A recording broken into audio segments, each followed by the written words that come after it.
l'Institut d'administration publique de Québec présente les finalistes pour le prix Rayonnement international.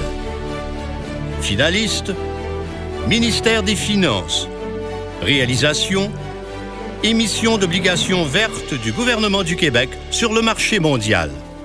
Le ministère des Finances a développé un nouvel outil, les obligations vertes.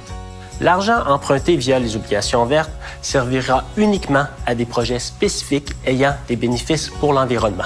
Le produit de l'obligation va servir à financer des projets verts de la STM, dont le remplacement des wagons de métro par les trains Azur et l'achat d'autobus hybrides. Pour bien mener l'opération, le ministère des Finances est entouré d'experts dans plusieurs domaines œuvrant dans des ministères et organismes, dont l'environnement, le transport, le Conseil du Trésor et bien sûr la Société de transport de Montréal. Après plus de 2 ans de travail, le Québec a émis en février dernier pour la première fois des obligations vertes.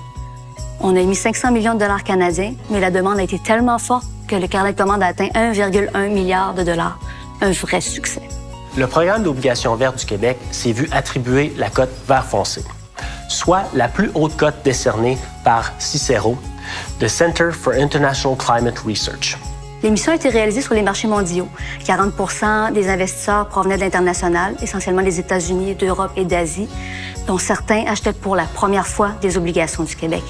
En plus, l'émission d'obligations vertes a renforcé la position du Québec de leader mondial dans la lutte contre les changements climatiques et sa crédibilité dans les marchés financiers internationaux. Finalistes, Université du Québec à Trois-Rivières.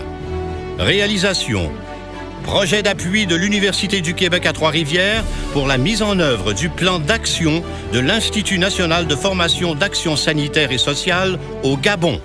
L'Université du Québec à Trois-Rivières, c'est 14 000 étudiants, dont 1 600 en provenance de 60 pays, qui évoluent sur un campus à taille humaine. Nous, on croit que le succès des futurs diplômés, ça repose sur le développement de leur perspective globale, des savoirs et des valeurs humanistes qui respectent les gens, leurs différences et leur milieu. Après avoir investi massivement dans des infrastructures sanitaires, le gouvernement gabonais devait mettre à niveau son personnel paramédical. C'est à ce moment-là que l'UQTR est intervenu afin d'accompagner l'UNFAS dans son passage de la formation technique à la formation universitaire. C'est un projet international d'envergure, avec 13 000 heures de formation, 94 missions sur le terrain sur 5 ans, et qui a touché près de 1 500 personnes. Nous avons procédé à la révision des programmes de formation, à la formation des enseignants qualifiés et à l'appui au processus de gestion institutionnelle. Le travail de nos équipes a permis de renforcer les compétences de nos partenaires gabonais. Ils ont pu ainsi augmenter le volume et améliorer la qualité de leurs services en santé. La mise en œuvre du plan d'action de l'INFAS au Gabon, ça a permis de mobiliser des énergies et des compétences du Québec afin de les valoriser à l'international. Le tout a si bien fonctionné que le projet a été renouvelé pour la période de 2017 à 2022 et a même remporté le prix Panorama du Bureau canadien de l'éducation internationale pour une intervention exceptionnelle en éducation internationale. Les partenaires des prix d'excellence de l'administration publique du Québec souhaitent bonne chance à tous les finalistes.